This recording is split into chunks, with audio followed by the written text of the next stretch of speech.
Perhaps the most important of all the insects and relatives, other invertebrates that occur in a turfgrass system that function to the benefit of turfgrass are those that have a role that is not usually well recognized. The recyclers, the organisms that help decay the material that is being produced and return it so that it can be made available to the plants. The recyclers, the turfgrass nutrient recyclers.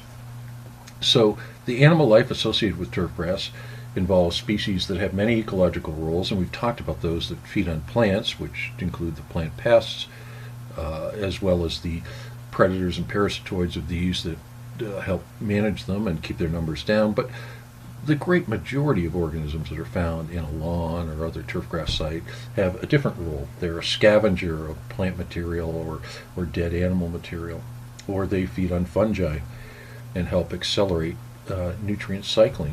And there are several kinds of organisms associated with this. The primary ones would be springtails, these close relatives of insects, these tiny little animals that are found in enormous number in soil.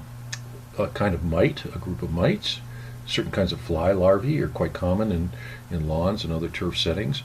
Millipedes, sowbugs, pillbugs, but the big ones are earthworms. And again, their role is in nutrient cycling. This is important for any plant system to sustain itself. You have to have a way to get the nutrients returned, and that involves breaking down of the detritus, the dead plant matter, and this is broken down through a process of both microflora and microfauna, small microorganisms and small animals that chew it up, in the latter case chew it up and mix it with their waste, and then it's broken down ultimately to release those nutrients back to the plant to sustain new growth. This is also important in terms of the development and management of thatch, which is the dead plant matter that develops in a turfgrass setting. And if you have excessive thatch, if it gets too thick, it impedes the movement of water, it disrupts the way that plant roots are going to grow, and makes the plants much more susceptible to stress and pathogens as well as insect injury. And these are the organisms, what we're talking about now are the organisms that help manage thatch in a way that prevents it from building up in excessive levels. So the macro decomposers that are associated with the turfgrass system would be springtails, a peculiar family of mites called aurabatid mites, certain kinds of fly larvae that develop on fungi primarily. The millipedes are macro decomposers, as are the sowbugs and pillbugs, but the big ones are earthworms. So going through these, springtails are these very tiny insect relatives, close insect relatives, many of which can jump, which is why they have the name springtail. They've got this structure on the tip of the body that allows them to jump if they want to move around, although some don't have that. They just crawl through the soil. And springtails can have many functions in terms of which species we're talking about, but most of them are chewing on dead plant matter or feeding on fungi, breaking it down smaller and allowing it to ultimately be decayed. And then there's a group of mites. We've talked about mites in a couple of contexts: spider mites, predatory mites, eriophyid mites. But there's a group of mites that are important in accelerating decomposition of plant matter called the aurabatid mites, or sometimes called the hard shell mites. They look pretty different from other kinds of mites, but they help shred and break down plant matter and ultimately decay it. Millipedes, sowbugs, pillbugs, these are all macro decomposers. These are feeding on dead plant matter or decaying plant matter, feeding on the plant matter or the fungi associated with it. So sowbugs, pillbugs, millipedes, all of these have chewing mouth parts, small chewing mouth parts, that require them to limit their feeding to fairly small or soft plant matter, but their role is, in the big scheme of things, is to help break down all this dead plant matter so it can ultimately be returned to nourish the live roots, the nutrients that are bound up being returned through this process of nutrient cycling. Collectively, the numbers of these little things that are in lawns are huge. I mean, maybe you don't want to know how many there are, but the very first census that was ever done to try to determine how many insects were or arthropods were present in a site, how many bugs were present, trying to answer the question how many bugs are there, bugs being broad sense, was a study done back in 1943 in an English pasture, and the estimate in this English pasture soil was that in an acre there was 2/3 of a billion mites present. There were 250 million springtails present, and there were millions, tens of millions of aphids and other sucking insects, as well as millipedes, centipedes, and other insects or arthropods. Huge numbers. I mean, these are numbers that are kind of hard to think about, I think. So in the next slide here, what I've done is I've estimated the number of arthropods, taking those previous figures that would be covered under a single footprint were you to have walked in this pasture.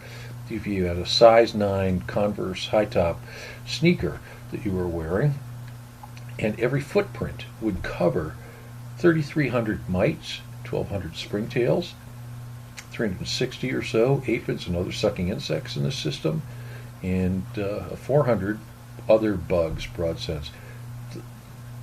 The point here I'm trying to make is that there's a huge number of these little things present in any kind of healthy ecosystem, be it turfgrass, be it English pasture in this case, that are important in many kinds of roles, but most all of the ones in this slide are macro decomposers. But earthworms are the most important of the macro decomposers found in turfgrass. And this is and nothing really comes close. These are the primary organisms that are involved in cycling these nutrients in turfgrass. And it is interesting to recognize a couple of things about earthworms. First of all, earthworms are not native to Colorado, or at least the earthworms we see in our yards and gardens are not native species. The areas that were impacted by the Ice Age in the Rocky Mountain region largely excluded earthworms.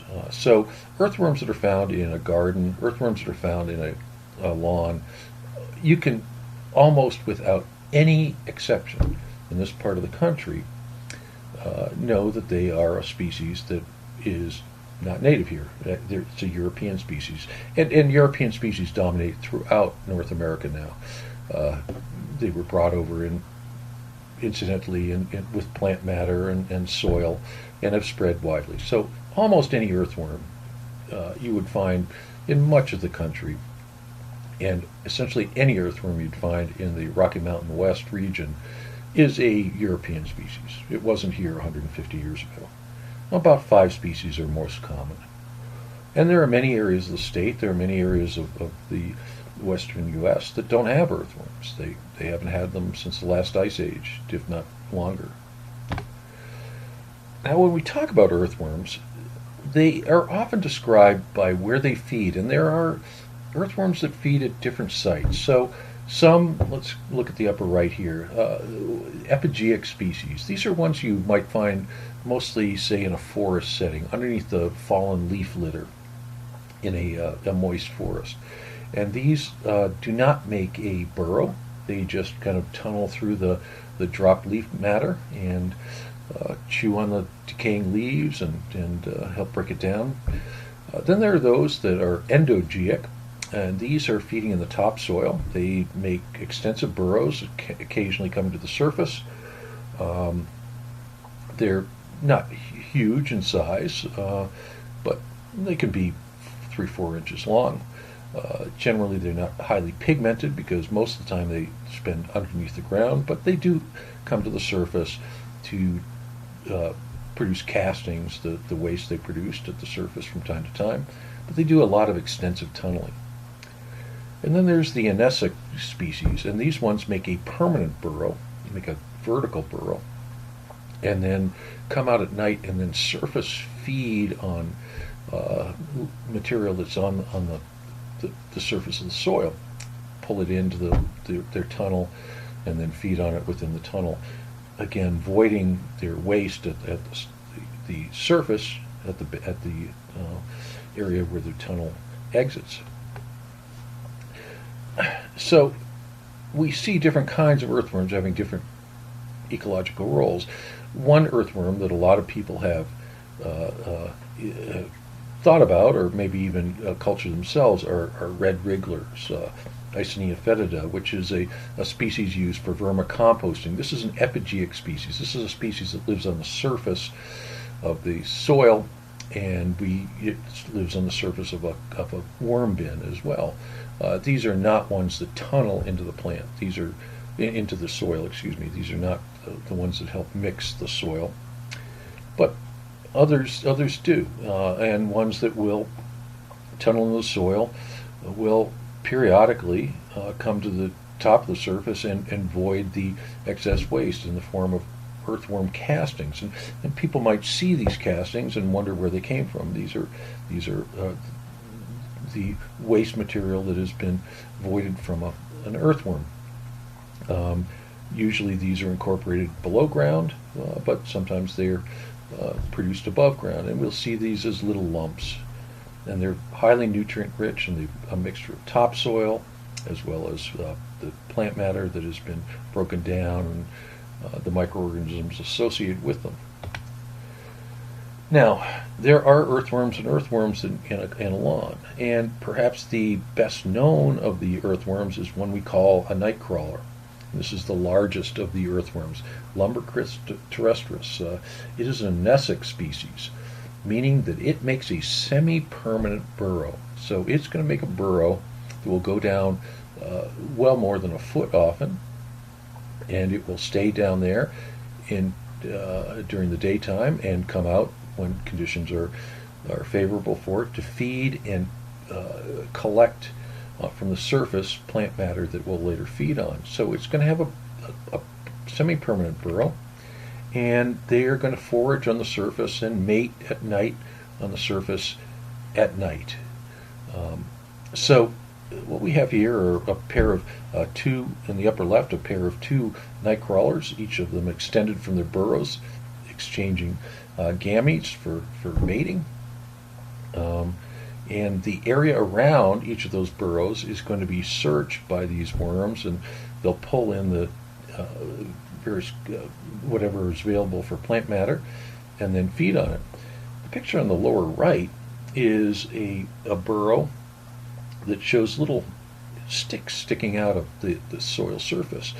And in this case, what's happened is that this is a burrow of a nightcrawler that had been tilled over a little bit, lightly tilled over, and they still broke out the previous night and then pulled in little plant matter during the evening. And you come out in the morning and you look at it and you just see little sticks sticking out. So you might see little piles of surface castings and a mixture of debris around the entrance of a nightcrawler, one of these anessic species, one of these ones that have a semi-permanent burrow and goes out at night, forages, drags stuff in. Some of it sticks out of the top of the hole. They excrete their waste castings at the entrance of the burrow, which might build up and make a little lump. And the mating also occurs on the surface. Again, usually at night, although sometimes in an very overcast, moist period, they may also be up during the daytime. There are other kinds of earthworms. Aperodictodia is a common genus that is widely distributed now. One of these, Aperodictodia rosei, is indicated is identifiable by having a very yellow-orange band on its body. This is a endogenous species, meaning most of the time it travels laterally through the soil, making tunnels that help aerate the soil and incorporate the plant material and help mix it. but occasionally it will travel on the surface when conditions are favorable. And it, incidentally, by the way, is the best known host for a fly, the cluster flies. The cluster flies are a kind of fly that are of interest to people, mostly because this is the common fly that enters buildings in the wintertime. And during the growing season, when things are active, it is a parasite developing on earthworms, particularly this species right here. Anyway, other members of this genus also occur. All of these are European species that are now widely distributed throughout the western U.S. They are primarily endogenous. They will feed and cast on the surface. The castings, the voided excreted material, the worm castings, will be produced on the surface when conditions are favorable, when it's cool and moist at night. So we might see surface castings by these species as well. And